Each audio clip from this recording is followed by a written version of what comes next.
السلام علیکم ورحمۃ اللہ وبرکاتہ۔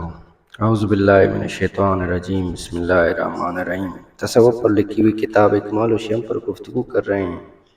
آج 19ویں باب جو کہ تواضع کے بارے میں ہے، اس کے ایک عنوان پر گفتگو کریں گے جس کا ٹاپک ہے عاجزی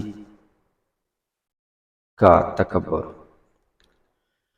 اس جگہ پر مسلم صاحب شیخ رحمۃ اللہ علیہ کے فرمان کو نقل کرتے ہوئے لکھتے ہیں، جس نے اپنے لیے تواضع کو ثابت کیا وہ بے شبہ متکبر ہے، کیونکہ تواضع کا دعویٰ تو اپنی رفعت قدر کے مشاہدے کے بعد ہوگا۔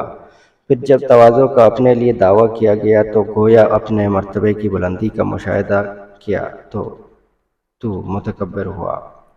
مزید شیخ رحمۃ اللہ علیہ کے اس فرمان کو وضاحت کرتے ہوئے لکھتے ہیں، یعنی اپنے آپ کو سب سے حقیر اور پست جاننے کو تواضع کہتے ہیں، اور بڑا جاننے کو تکبر کہا جاتا ہے۔ اس کے بعد سمجھو کسی شے کا علم اس کی ضد سے حاصل ہوتا ہے۔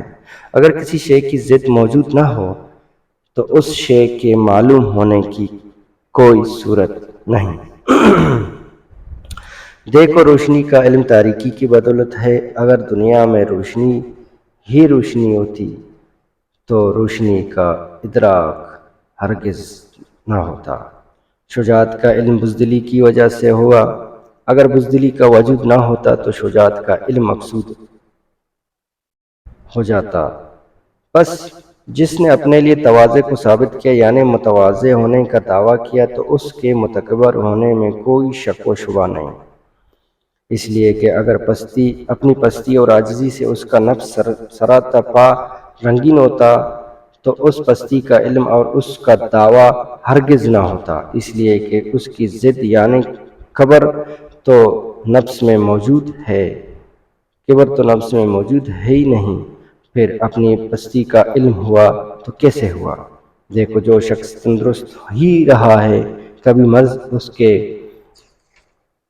پاس بھی نہ آیا، وہ امراض کی حقیقت نہ سمجھے گا اور نہ تندرستی کو اپنے لیے ثابت کر سکے گا، اس لیے کہ کبھی مریض ہوا ہو تو تندرستی اس کو ایک نئی شے معلوم ہو اور پھر اس کے دعویٰ کرے۔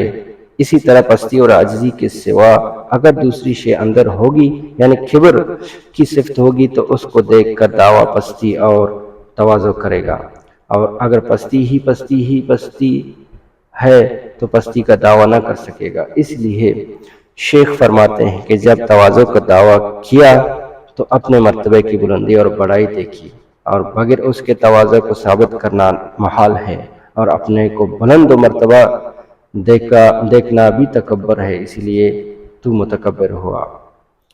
خلاصہ یہ ہے کہ تواضع کی حقیقت یہ ہے کہ اپنی پستی اور خواری اپنی نظر میں اس درجہ ہو کہ اپنی رفعت شان یا کسی منصب جاہ کا وسوسہ تک بھی نہ ہو، سر سے پا تک اپنے کو خوار ذلیل دیکھے، اور جس کا یہ حال ہوگا وہ کبھی دعویٰ کسی بات کا نہ کرے گا، نہ تواضع کا اور نہ اور کسی صفت محمودہ کا، اس لیے کہ دعویٰ جب کبھی ہوتا ہے وہ اپنی رفعت کے مشاہدے کا ہوتا ہے۔ بس دعا کریں اللہ پاک ہم سب کو عاجزی و انکساری عطا فرمائے، اور اس قسم کا کبھی ذہن میں تکبر نہ آئے کہ میں ایک عاجز بندہ ہوں، کیونکہ جو شے محسوس ہوتا ہے اس کا مطلب ہے اس کی ضد کی موجودگی بھی ہوتی ہے۔ زوج ہوگی تو دوسرے کا احساس ہوگا۔ دعا میں یاد رکھیے گا۔ اللہ